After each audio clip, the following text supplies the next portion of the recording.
మీకు నచ్చిన సినిమా ఇప్పుడు ఈ మధ్య కాలంలో బాగా నచ్చింది, చాలా బాగుంది అనిపించిన సినిమా?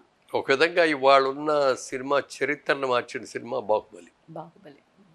టెక్నికల్గా టెక్నాలజీగా చూసుకున్న మార్కెట్ తెలుగు సినిమా అంటే ఓన్లీ ఆంధ్రప్రదేశ్లోనే ఆడేది.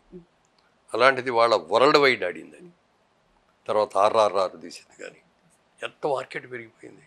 ఇక్కడ ఆంధ్రదేశంలో ఎప్పుడు రిలీజ్ అవుతుంది, అమెరికాలో అట్లాగే రిలీజ్ అవుతుంది, ఆస్ట్రేలియా అలాగే అవుతుంది, యూకే అలా అవుతుంది, ప్రపంచం అంతా రిలీజ్ అవుతుంది. ఈ ట్రెండ్ మార్చిన సినిమా బాహుబలి. సినిమా ఇండస్ట్రీకి నేను వద్దాం అనుకొని వచ్చిన రోజున మొట్టమొదటి ట్రైల్ వేద్దాం. నేను వెళ్ళి ట్రై చేసింది కదా, నాకు డైరెక్ట్గా ఆఫర్ వచ్చింది. డైరెక్ట్ హీరోగా నాకు ఛాన్స్ వచ్చింది. ఈవిడిని అడిగాను, ఇట్లా ఛాన్స్ వచ్చింది, మరి ఏం చేద్దామని అంటే, చెప్పు నువ్వేం చెప్తావు చెప్పండి. లక్ష్మీదేవి అస్తమానం వచ్చి తలుపు కొట్టదు, వచ్చి తలుపు కొట్టింది కదా, అవకాశాన్ని వదులుకోకూడదు. మన వెళ్ళి తలుపు తీయలేదు అనుకోండి, నేను ఏదో బిజీగా ఉన్నాడు అని పక్కిళ్ళు వెళ్ళి తలుపుకోవడం, అంతే కదండి. ఇప్పుడు అంతే కదా. అందుకని వచ్చిన అవకాశాన్ని సిరిరా మోకాలడ్డుకూడదు అని సామెత.